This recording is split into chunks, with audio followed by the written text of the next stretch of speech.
స్పీకర్గా 14 ఏళ్ళు సుదీర్ఘమైన అనుభవం ఉండి ఒక నవ నిర్మాణాన్ని సైబరాబాద్ లాంటి ఒక కొత్త నిర్మాణాన్ని సిటీని నిర్మించిన ఒక అనుభవజ్ఞులు ఆయన ఇబ్బందులు పాలు చేసి జైల్లో పెట్టి నలిపి నాకు చాలా భయం ఉండింది. మిమ్మల్ని అరెస్ట్ చేసినప్పుడు మీరు ఎట్లా వస్తారో బయటకు అంత భయం ఎలా ఉండిందో గౌరవ ముఖ్యమంత్రి గారిని ఆ రోజున అరెస్ట్ చేసినప్పుడు నాకు చాలా ఆవేదన ఉండింది. ఏం జరుగుతుందో లోపల, ఏం చేస్తారు?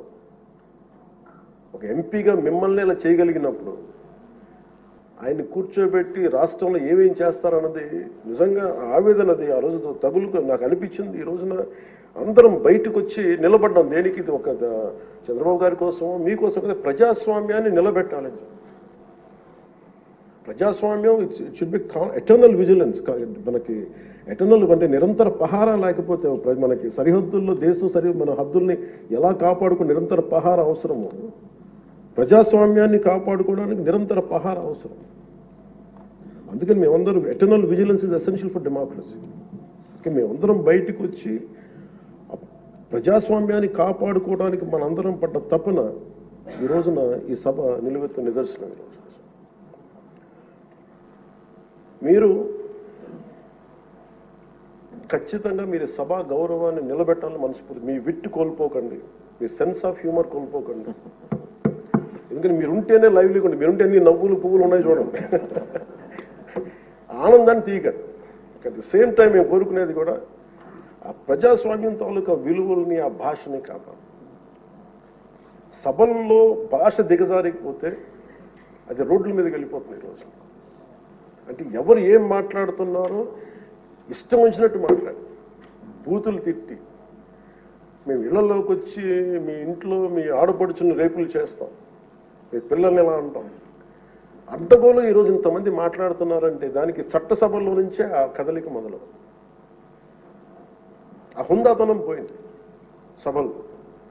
తిరిగి మీరు డిప్యూటీ స్పీకర్గా, అయ్యన్న పాత్రుడు గారు స్పీకర్గా ఆ హుందాతనాన్ని మీరు తిరిగి తీసుకురావాలి.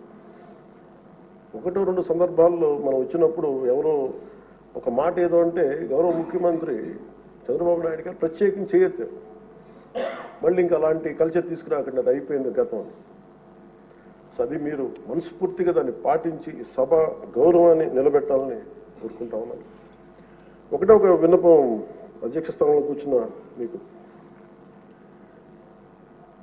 మీ టెన్యూర్లో అయ్యన్న పాత్రుడు గారు మీ టెన్యూర్లో కరెక్షన్ మొదలవ్వాలంటే భావ ప్రకటన, భావ స్వేచ్ఛ మీద ఇష్టానికి మాట్లాడేస్తూ ఉన్నారు అందరూ.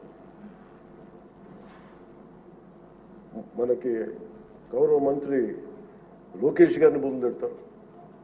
ఏదన్నా అంటే భావ ప్రకటన, భావ స్వేచ్ఛ అంటారు. దీనికేదో ఒక ఫైనల్ కరెక్షన్ ఈ సభలో జరగాలని కోరుకుంటున్నాను.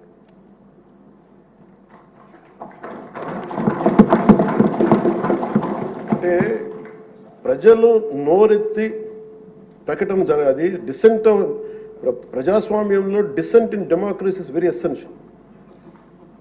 కానీ అది ఎట్లా ఉండాలి అనేది దాని తాలూకు విధి విధానాలు మనం ఇక్కడి నుంచే మొదలు పెట్టాలి. అది మీ ఆధ్వర్యంలో మొదలవ్వాలని నేను కోరుకుంటున్నాను. నేను కీలకంగా కోరుకుంటుంది ఈ రోజున మీ తరఫున గౌరవ ముఖ్యమంత్రి గారు కూడా తెలియజేస్తా ఉన్నాను.